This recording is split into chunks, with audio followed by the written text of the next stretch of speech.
ఒక మొక్కని నాటి మన జిల్లాలో దాదాపు 2 లక్షల మంది మొక్కలను విద్యార్థులు నాటి దానికి వారి అమ్మ పేరును పెట్టి గ్రీన్ పాస్పోర్ట్ తీసుకోవడం జరిగింది.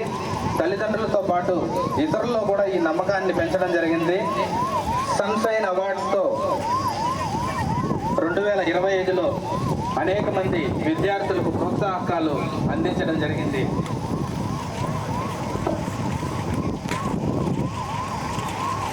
ఇంటర్మీడియట్లో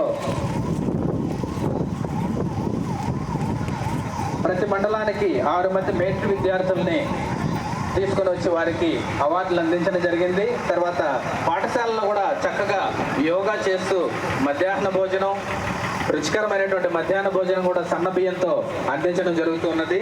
తదుపరి గ్రామ పంచాయతీ విభాగ శకటం స్వర్ణ పంచాయతీ, స్వచ్ఛ పంచాయతీ సాధనే లక్ష్యంగా మన ముందుకు వస్తుంది.